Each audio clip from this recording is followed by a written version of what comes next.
After the bullet shattered Sheila's toe for the second time, pain and rage coalesced into a single, unwavering purpose: eradication of her old self.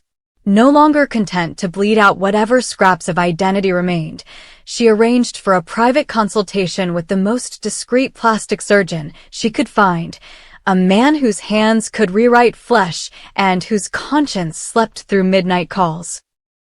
At his hidden clinic, buried behind a nondescript door in an industrial park, she endured hours of grafts and reshaping.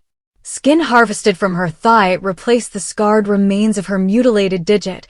Layers of dermal tissue were realigned to erase every ridge of the fingerprint she'd carried since birth. While she lay under anesthesia, the surgeon and his nurse worked to perfect the final touch. A full-face skin graft sourced from a donor who died under mysterious circumstances, a visage that would soon breathe life only as a corpse. By dawn, Sheila, bandaged, bruised, yet electrified, rose from the table with a new epidermal mask, fingertips as blank as a promise, and the blueprint for a death too convincing to resist scrutiny. Meanwhile, Deacon stumbled into the first thread of her deception purely by accident. Called to the scene of what the world would believe was Sheila's mortal wound, an abandoned warehouse rumored to have gone up in flames that very night, he scoured the charred debris for anything that might tie the case together. Amidst the ash and melted plastic, his fingers brushed against a tiny shard of acrylic nail, still streaked with cobalt blue polish. It was the exact shade Sheila favored, but more than that, the fragment bore the subtle texture of gel overlay she'd had applied just days earlier. His pulse quickened. He examined it under the beam of his flashlight, the gloss of paint reflecting a truth he dared not acknowledge. Sheila had orchestrated this demise herself. The realization spiked his heart with cold dread. Had she burned the body? No, the fire was a cover. The real corpse, lifeless and impersonating his wife, waited in a refrigerated compartment at a funeral home halfway across town, dressed in her wedding gown and painted with makeup so precise even her childhood birthmark was expertly obscured. Haunted by the evidence, Deacon embarked on a desperate search, believing that once he presented the nail to the authorities, the mask would slip and Sheila would be unmasked. But by then, she had already slipped into her new life. Every lead he pursued turned to dust in his hands. She'd planted false sightings: an eyewitness who claimed to have seen her boarding a flight to Monaco, a social media post forged to show her at a Parisian cafe, a receptionist at a Swiss spa who insisted she'd checked in under a different name. With each planted clue, pressure mounted on Deacon. Detectives began to cast suspicious eyes his way. Why was her husband so frantic, so single-minded? Why did he refuse to admit that the woman he'd loved might be gone forever? Under mounting scrutiny, Deacon found his alibi fraying. Phone records showed calls to the surgeon's number, later traced to a burner phone registered in a fake name. Surveillance footage captured a dark SUV trailing him as he drove around the industrial park where the surgery occurred. Witnesses placed him near the funeral home cold room. As Sheila watched from afar, her smile was devoid of warmth. She reveled in the game, savoring each moment she saw Deacon's hope curdle into despair. Each false lead, each planted fingerprint at a secondary scene, each doctored crime lab report that suddenly misplaced her real DNA profile, she orchestrated them all with chilling precision.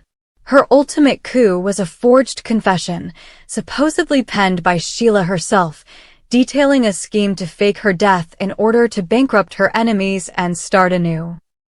That document was delivered anonymously to the district attorney's office on Deacon stationery, complete with smudged fingerprints that his DNA matched.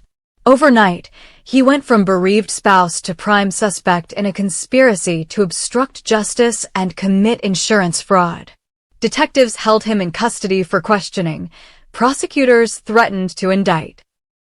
Inside the interrogation room's harsh fluorescent glare, Deacon stared down at the sheet of paper Allison Ward, the lead detective, slapped onto the metal table.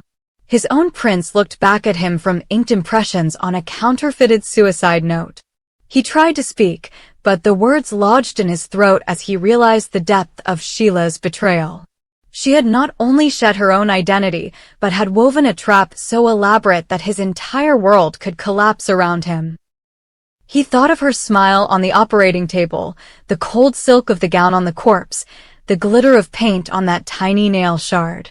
Somewhere beyond the two-way mirror, she was already living under a new name, free of the past, while he faced the wrath of a justice system that believed him her accomplice.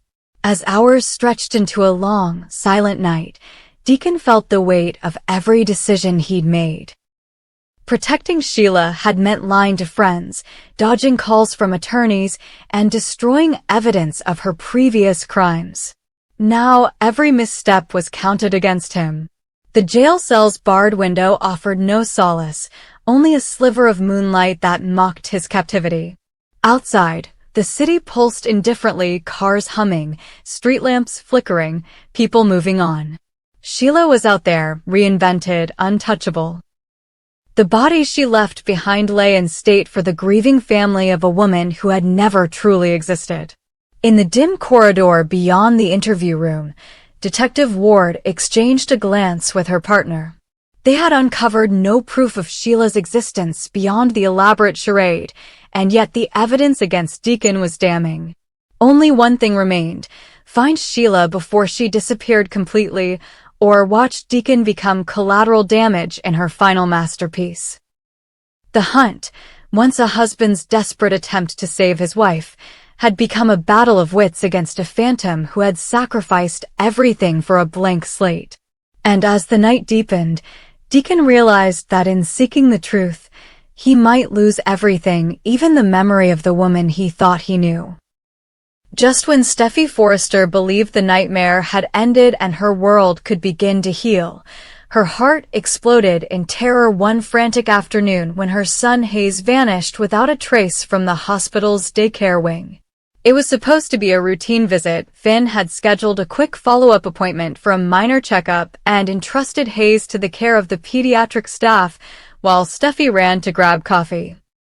15 minutes later, she returned to find the playroom empty, the tiny chairs upturned, a single pacifier rolling across the laminate floor, and no sign of the precious bundle she had cradled since the day he was born.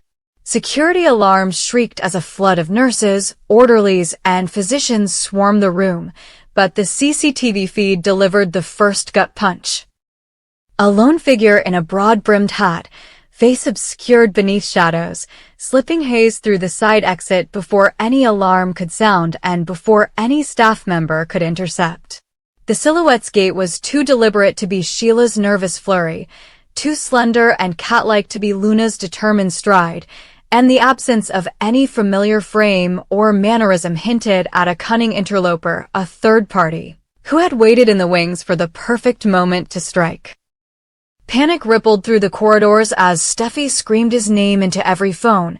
Liam Spencer burst into the emergency ward brandishing his cell, and Ridge Forrester, who had flown in at dawn to stand by his daughter, smashed through locked doors in a rage that thundered down the halls with every step. Across the city, news vans converged on the hospital's facade, their crews quick to seize the sensational scoop. The Forrester heir had been snatched from a place once deemed as safe as a cradle, and neither the Spencer nor the Forrester security teams could explain how the kidnapper had slipped in undetected.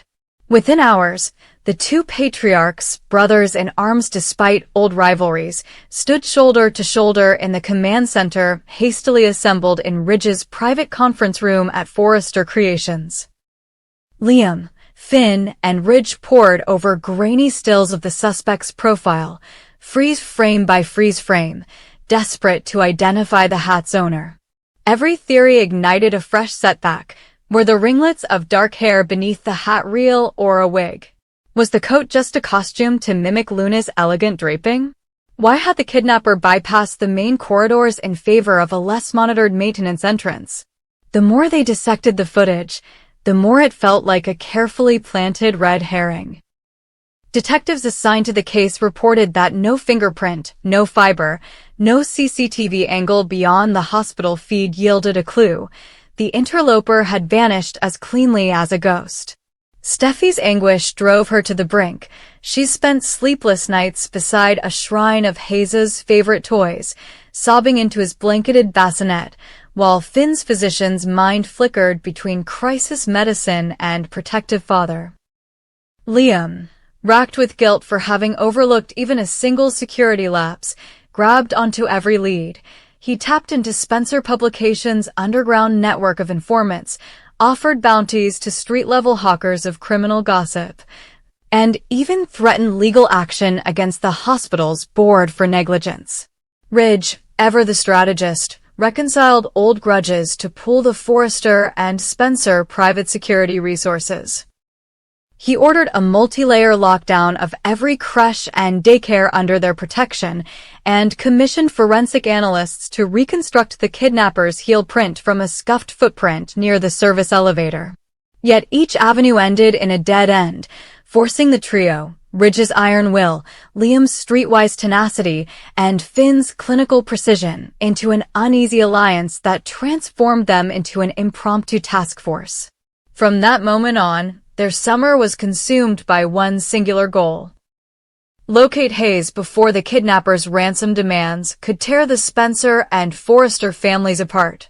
Days blurred into nights as the men rotated shifts in the hospital's security war room, watching live feeds from every camera in the complex, intercepting every call on the Forrester and Spencer phone lines, and tracing Hayes's stolen blankets RFID tag through the city's waste management network. Meanwhile, the media circus spun wild rumors. Some claimed Sheila had orchestrated the abduction in revenge for her recent ouster and pending indictment.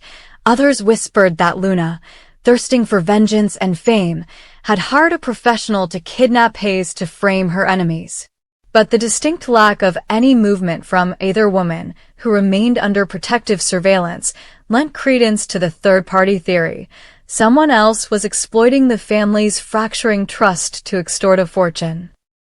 By the second week of July, the task force had assembled a mountain of partial clues. The kidnapper's ransom note, delivered in an unmarked envelope to Steffi's home, demanded $10 million in untraceable assets from each family, threatening to dismember Hayes one finger at a time if they failed to comply within 72 hours.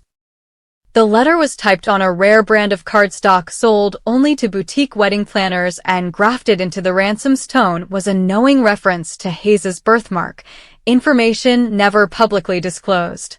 Forensic linguists suspected the writer had legal training or intimate knowledge of hospital protocols, but aside from the cardstock, there was no DNA, no fingerprints, no digital footprint. Ridge pressed Monterey County authorities to widen the perimeter. Liam scoured the dark web for any chatter of a high-profile Forrester Spencer kidnap ring. Finn canvassed local children's charities, looking for any suspicious donations or irregular volunteer sign-ups. Each lead brought fresh hope and fresh despair as the trail dissolved like shadows at dawn. Under the weight of media scrutiny and mounting fear, Steffi and her family faced a wrenching dilemma.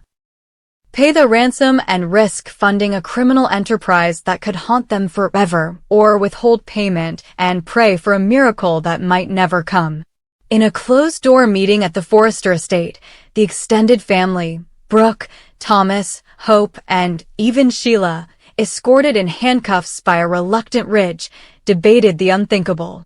Sheila's presence, though controversial, provided chilling insight into a kidnapper's psyche. She warned them that any knee-jerk reaction could drive the perpetrator to exact harm on Hayes. Hope, torn between familial loyalty and ethical constraints, argued for a sting operation, leveraging her connections in the social media sphere to create a trap at the drop point.